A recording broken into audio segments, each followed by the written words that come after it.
Snehal sir બહુ હોશિયાર છે. મેઇન સેરેમની હજી બાકી રાખી છે, એટલે બધાએ કમ્પલસરી બેસવું પડે એવી પરિસ્થિતિ છે. ખાસ તો હું તમને એટલું કહીશ કે આજે ઇન્ડિયાની અંદર ડિઝાઇનિંગ ક્ષેત્રની અંદર, ખાસ કરીને ઇન્ટિરિયર ડિઝાઇન, એની અંદર બહુ જ મોટી જરૂરિયાત ઉત્પન્ન થઈ છે. આજે તમે બધા કેટલાક વેલ પ્રોફેશનલ છો, કેટલાક નવી ફિલ્ડમાં આવી રહ્યા છો અને કેટલાક એવા છે કે જે ફિલ્ડમાં કામ કરી ચૂકેલા છે. 3 પ્રકારના અહીંયા સર્ટિફિકેશન લેવાવાળા છે.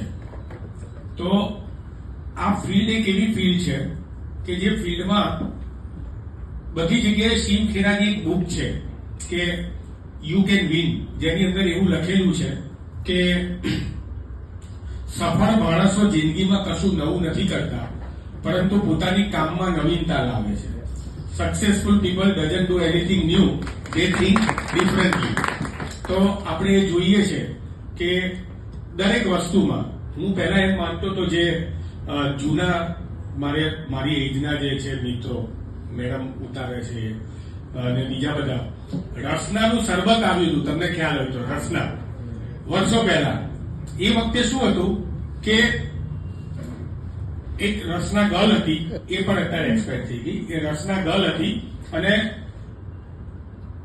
6 રૂપિયામાં 32 ગ્લાસ, એવું એનું સ્લોગન હતું. એ બહુ સક્સેસ ગયું. તો એ સક્સેસ કેમ ગયું? તો શિવ ખેરાની બુક મેં વાંચી નહોતી ત્યાં સુધી હું એમ માનતો હતો કે એને કંઈક નવું કર્યું એટલે એ સક્સેસ ગયું. પણ પછી શિવ ખેરાની બુક વાંચ્યા પછી જે યંગસ્ટર છે એમને ખાસ કહું, જે બિઝનેસમેન છે એમને ખાસ કહું કે આપણું માઇન્ડ બહુ ઓપન રાખવું જોઈએ, બ્રોડ રાખવું જોઈએ. એવું નહીં વિચારવાનું કે મનમાં એક વસ્તુ નક્કી કરીને બેઠી કે ભાઈ ટેબલ એટલે 2.5 ફૂટનું જ હોવું જોઈએ. તમારે શીખવાડવામાં આવ્યું હશે કે ટેબલ એટલે 2.5 ફૂટનું જ હોવું જોઈએ. પણ હવે તમે અફઘાનિસ્તાનમાં જાઓ, ત્યાં બધા 7-7 ફૂટના માણસ હોય, તો એને 3 ફૂટનું ટેબલ જોઈએ. એટલે આપણે એક વખત એ રિજિડ માનસિકતામાંથી થોડાક બહાર આવવું જોઈએ. તો એ જે સફળ માણસો કશું નવું નથી કરતા, કામમાં નવીનતા લાવે છે, એ મને આવ્યું એટલે મને ખબર પડી કે આ રસનાનું શરબત જે છે એ કંઈક નવી વસ્તુ નથી. વર્ષો પહેલા આપણા ઘેર ગેસ્ટ આવતા હતા તો આપણે ચાની ઓલ્ટરનેટમાં આપણા બા દાદા વરિયાળી ખાંડીને બનાવીને આપતા હતા કે લીંબુનું શરબત આપતા હતા. એમ આઈ રાઈટ?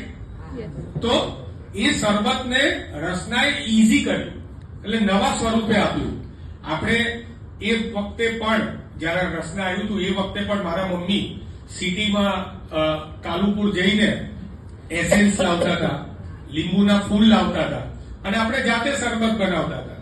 રસનાએ શું કર્યું? એક પેકેટમાં આપ્યું, નાની ડબ્બી આપી એસેન્સની, લીંબુના ફૂલની આપી. જો ખાટું શરબત હોય તો 500 ગ્રામ અને ગળ્યું હોય તો 750 ગ્રામ ખાંડ નાખો, મિક્સ કરો, બોટલ કરો અને પછી તૈયાર. એ નો મતલબ એ થયો કે કોન્સેપ્ટ તો એનો એ જ છે. પછી એનેથી આગળ સીધું ટેંગ આવ્યું, આમ કરીને આમ નાખીને. અને આજે તો ઘરમાં કોઈને પાણી વાળું શરબત આપતા પણ શરમ આવે, એટલે આપણે અત્યારે ટ્રોપિકાના જ્યુસ રાખીએ છીએ ચા કોફીની ઓરમાં. થમ્સઅપ પણ હવે નથી આપતા આપણે. તો કહેવાનો મતલબ એ જે સ્વરૂપે છે, એમ તમે જે ફિલ્ડમાં છો એમાં તમે એવું વિચારો કે શું તમે નવું કરી શકો. આજે મારો ફ્લેટ લેવાનો છે, ફ્લેટ છે, રેડી છે. તો આજે હું નેટ ઉપર સર્ચ કરું છું તો એટલા બધા સરસ મજાની એક રીલ્સ આવે છે કે 40 સેકન્ડની અંદર એમણે એમના કરેલા કામો બતાવી દીધા હોય 40 સેકન્ડમાં. અને ટર્નકી પ્રોજેક્ટ કે ભાઈ 3 BHK ના 15 લાખ રૂપિયા ફિક્સ એમાં તમને મળી જશે. 2 BHK ના આટલા, 1 BHK ના આટલા, 4 BHK ના આટલા. કદાચ જયારે આપણે ફોન કરીએ ત્યારે પછી એક્સ્ટ્રા પૈસા એ લોકો માંગતા હોય છે, પણ ફિશિંગ માટે, એક વખત કસ્ટમરને ખેંચવા માટે થઈને you have to do something this kind of work. કે તમારે તમારા કસ્ટમર બેઝ બનાવવા માટે થઈને પહેલા તો કોઈ પણ હોય, મારી જોડે વિજય સર છે, જંકૃત સર છે, એજ્યુકેશનના બિઝનેસમાં, બધાને અત્યારે સોશિયલ મીડિયાનો સહારો લેવો પડે છે. તો તમારે પણ સહેજ પણ ગભરાયા વિના, હવેનું કામ એવું નથી કે તમે ગભરાઓ અને સોશિયલ મીડિયામાં ના આવો. સોશિયલ મીડિયામાં આવવું પડશે અને બ્રોડ માઇન્ડ રાખવું પડશે. ખાસ કરીને એવી પણ સ્નેહલ સર જોડે હું એની મુલાકાત કરાવડાવીશ તમને. કેટલાક એવા જો તમારી જોડે મોટો પ્રોજેક્ટ આવે, મોટો એટલે 4 BHK અથવા કોઈ આવી હોટલનો, ઇવન ઇન્ક્લુડિંગ ધીસ હોટલ, આ પ્લેટિનિયમ ગ્રુપની હોટલ એ મારા ફ્રેન્ડે ચાઇનાથી બધી વસ્તુ એમની રાજકોટથી છે કે જ્યાં અમદાવાદમાં છે એ લાઈન આપેલી છે. ચાઇનામાં તમારી જોડે કોઈ એવો પ્રોજેક્ટ આવે તો ચાઇનાની અંદર અહીંના કરતા 30% ભાવે ઓછા ભાવે, 40% ઓછા ભાવે સેમ વસ્તુ સાથે અને ઇન્ક્લુડિંગ યોર બોલમાં ના પછી આ કોઈને મુક્તિ ઇન્ક્લુડિંગ યોર કમિશન. એમાં ત્યાંની એજન્સીઓ એવી છે કે આવવા જવાનું ભાડું પણ કસ્ટમરને પોતે ભોગવે છે અને તમારે ત્યાં કસ્ટમરને લઈ જવાનો, ચોઈસ કરાવવાનું અને અહીંયા ખાલી એજન્સી માપ ટુ માપ ડિઝાઇન બનેલી હોય ફિટ કરીને લગાડી દે. મારો એક ફ્રેન્ડ છે, ઇન્ટિરિયર છે, એ જેમ જૂના જમાનામાં દરેક મંદિરોની અંદર જે સોમપુરા બ્રધર્સ જે કામ કરે છે ને, એમની પોતાની એક અલગ સ્ટાઇલ મૂકેલી હોય જેથી ખબર પડે કે આ ધાંગધ્રાના સોમપુરા છે કે આ બહારના કોઈ છે. એમ તમારે પણ મારા ફ્રેન્ડે કોઈ પણ જગ્યાએ એના કામમાં સ્ટીલના બ્રેકેટ તો લગાવવાના એટલે લગાવવાના. સામાન્ય રીતે કોઈ પણ જુએ તો ખબર પડી જાય કે આ એક યુનિક વસ્તુ છે કે જે હોવી જોઈએ. તમે પણ જયારે તમારો પ્રોજેક્ટ કરતા હોય ત્યારે એક એવી યુનિક વસ્તુ રાખો. સુભાષભાઈના પિક્ચરમાં સુભાષભાઈ ખાલી 1 મિનિટ માટે સ્ક્રીનમાં આવતા હતા, કોઈને કદાચ ખ્યાલ હોય તો તમારે પણ એ કરવું જોઈએ. અને ખાસ છેલ્લી વાત કરીને હું મારી વાણીને વિરામ આપીશ કે હંમેશા કંઈક નવું, કંઈક ઇનોવેટિવ, કારણ કે જમાનો શું છે હવે, પેલી ટોપી વાળા વાંદરાની વાર્તા આપણે સાંભળેલી છે કે ટોપી વેચવા માટે જતો હતો, વેપારી હતો, આપણે બધા વેપારી છે અને છાસ લેવા જવું દોડી સંતાડવી નહીં. જે લોકોએ મહેનત કરેલી છે તમે બધાએ, હવે તમે ફિલ્ડમાં જશો તો પૈસા કમાવા માટે જ જવાનું છે. પૈસા આપણા ફેમિલીની હેલ્થ વેલ્થ માટે જ આપણે કમાઈએ છીએ.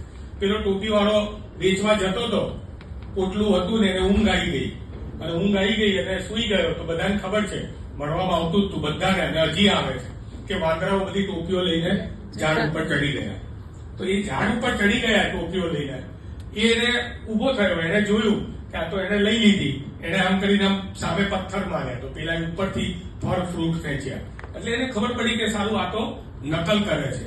એટલે એની જોડે એક ટોપી વધેલી હતી, એને નીચે ફેંકી. તો શું થયું, બધા વાંદરાઓએ ટોપી નીચે ફેંકી. આ વાર્તા આપણે બધાએ સાંભળેલી છે.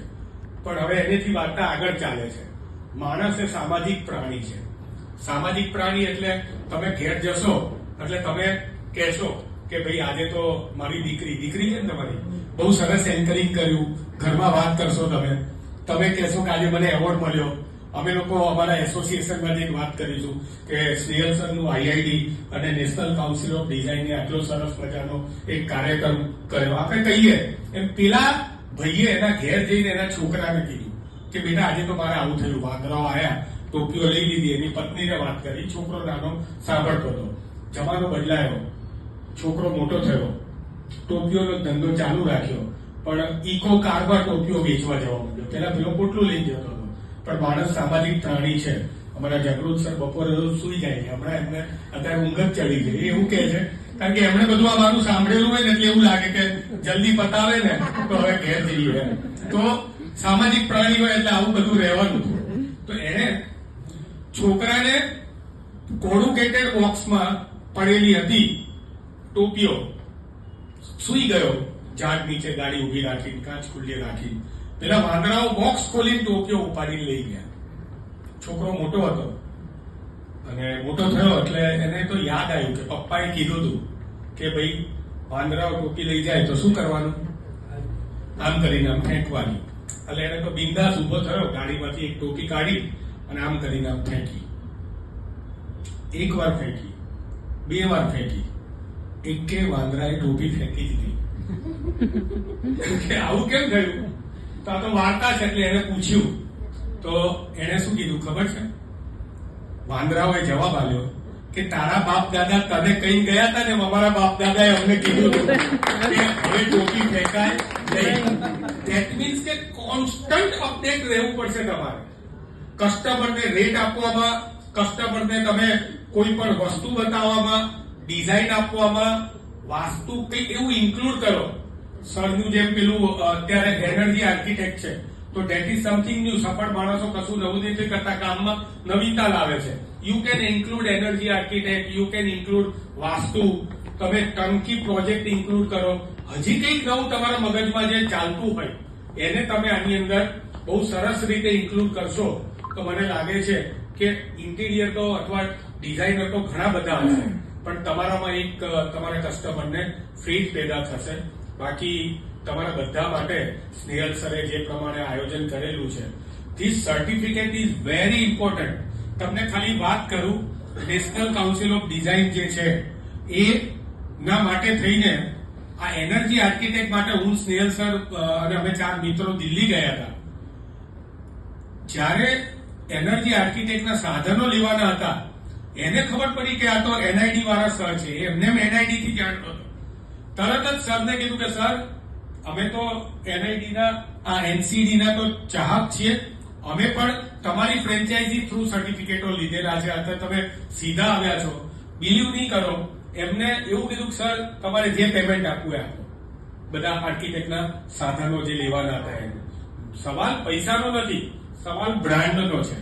પણ એ બ્રાન્ડ તમે કરો, તમે વેર કરેલી છે. મેં અરવિંદનો શર્ટ પહેર્યો છે તો તમને ખબર કે ના હોય, પણ મને જણાવતા આનંદ થાય કે તમને ખબર પડે કે એમાં ભાઈ અરવિંદ પહેરે છે.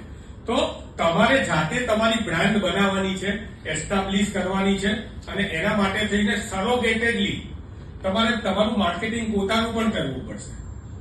કાર્ડ બહુ જ ઇમ્પોર્ટન્ટ વસ્તુ છે. લાસ્ટ વાત કરું છું. કાર્ડ તમારા જે છે હજી પણ એટલા જ ઇમ્પોર્ટન્ટ છે. કાર્ડ તમે તમારું વિઝિટિંગ કાર્ડ એક્સ્ટ્રાઓર્ડિનરી યુનિક બનાવો. સામેવાળાના માણસના હાથમાં આવે, ગોલ્ડ એમ્બોસ થયેલું હોય, સરસ રીતે હોય, અને એ રીતે જ્યારે તમે મીટિંગ કરતા હશો ને એ વખતે આજના જમાનામાં પણ કઈ એનએફસી કે આમ કરીને આમ ફોનથી કોઈ હજી લેતું નથી કે કોઈ બારકોડથી સ્કેન કરતું નથી.